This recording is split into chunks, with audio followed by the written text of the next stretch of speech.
അയ്യപ്പ മാഹാത്മ്യം കഥകളി ശബരീശ സന്നിധിയിൽ സമർപ്പിക്കപ്പെട്ടപ്പോഴുള്ള വിശേഷങ്ങൾ കാണാം. ഇനി അയ്യപ്പസ്വാമിക്ക് 3 തലമുറകളുടെ സമർപ്പണം കൂടിയായി മാറുകയായിരുന്നു കഥകളി അവതരണം.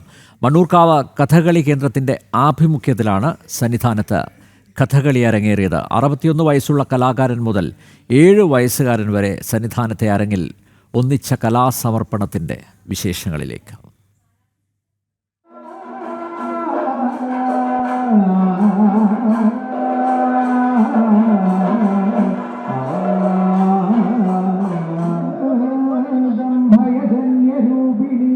മണികണ്ഠകുമാരന്റെ ചരിതം അവതരിപ്പിക്കാൻ തയ്യാറാവുകയാണ് 29 സംഘം. കലാമണ്ഡലം പ്രശാന്തിന്റെ നേതൃത്വത്തിലുള്ള ഈ സംഘത്തിൽ 61 വയസ്സുള്ള കലാമണ്ഡലം ബാലകൃഷ്ണൻ മുതൽ 7 വയസ്സുള്ള അദ്വൈത് വരെ ഉണ്ട്.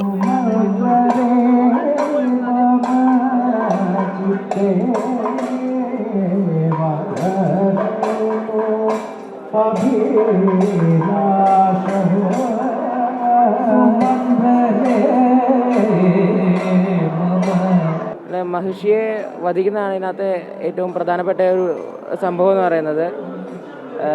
പന്തളം രാജാവിൻ്റെ അടുത്തേക്ക് മന്ത്രി വരുന്ന സമയത്ത് പന്തളം രാജാവ് പറയുന്നു, ഈ അയ്യപ്പനെ ഇനി യുവരാജനാക്കാൻ ഉള്ള കാര്യങ്ങളെല്ലാം ചെയ്യാൻ പറയുന്നു. മന്ത്രി ഇത് ചെന്ന് രാജ്ഞിയോട് പറയുന്നു, തൻ്റെ മകൻ മണികണ്ഠനെ യുവരാജനാക്കുന്നു, എന്നാൽ തൻ്റെ സ്വന്തം പുത്രനെ യുവരാജനാകുന്നില്ല, രാജമാതാവായിട്ട് വസിക്കാൻ പറ്റില്ല എന്നൊക്കെ പറയുമ്പോൾ രാജ്ഞിയുടെ മനസ്സിൽ ഓരോന്ന് കുത്തിത്തേരുകി രാജ്ഞി ഒരു വയറിന് വേദന, ഒരു അസുഖം പ്രകടിപ്പിച്ച് അവിടെ കിടത്തുന്നു. അങ്ങനെ മന്ത്രിയുടെ നിർദ്ദേശപ്രകാരം 2 വൈദ്യന്മാരെ വരുത്തി അവർ പറയുന്നു പുലിപ്പാൽ കൊണ്ടുവരണം.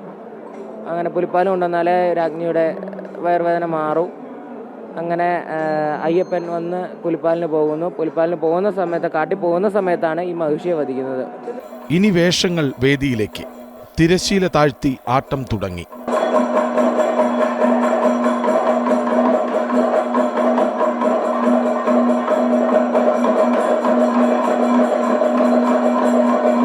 ജന്മാന്തരം കൊണ്ട് കിട്ടുന്ന പുണ്യമാണിത്. ശരിക്കും പറഞ്ഞു മക്കളുമായിട്ട് വന്ന്, പ്രത്യേകിച്ച് മല കയറി വന്ന് ശബരീശ സന്നിധിയിൽ കഥകളി അവതരിപ്പിക്കുക എന്ന് പറയുന്നത് ഒരുപക്ഷെ വളരെ വലിയ ഭാഗ്യമാണ്. അയ്യപ്പൻ്റെ അനുഗ്രഹമാണ്, പിന്നെ മണ്ണൂർക്കാവിലമ്മയുടെ അനുഗ്രഹമാണ്. അയ്യപ്പൻ്റെ സന്നിധിയിൽ അയ്യപ്പൻ്റെ കഥ അവതരിപ്പിക്കുക, അതുകൊണ്ട് അയ്യപ്പൻ്റെ അച്ഛനായിട്ടുള്ള പന്തളത്ത് രാജാവായിട്ട് വേഷം കെട്ടുക എന്ന് പറയുമ്പോൾ ഇതിൽ പോലെ ഒരു ജന്മസാഫല്യം എന്താണെന്നുള്ളതാണ് നമ്മൾ ആലോചിച്ചു പോകുന്നത്. അച്ഛൻ മഹിഷി കെട്ടുന്നു, ചേട്ടൻ അയ്യപ്പൻ കിട്ടുന്നു, എല്ലാത്തിലും ഒരു സന്തോഷം ഉണ്ട്. വലിയ ആഗ്രഹമായിരുന്നു അയ്യപ്പന്റെ അടുത്ത് അവതരിപ്പിക്കുക, കഥകളി അവതരിപ്പിക്കാൻ. അച്ഛൻ്റെ അടുത്തു നിന്നാണോ കഥകളിയുടെ കാര്യങ്ങളൊക്കെ അച്ഛനല്ലേ പഠിപ്പിച്ചത്? കാൽസാധകം തൊട്ടാണ് പഠിപ്പിച്ചു തുടങ്ങുന്നത്. ഇപ്പൊ 4ാമത്തെ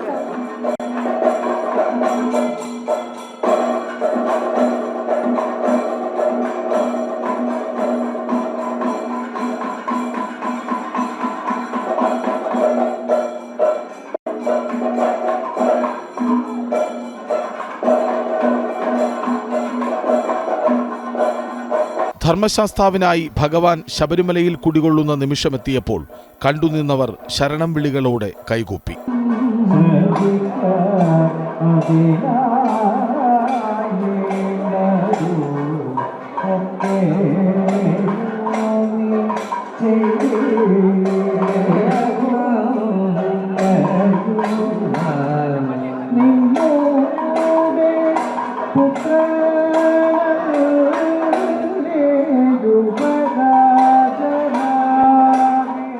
ജനം സന്നിധാനം.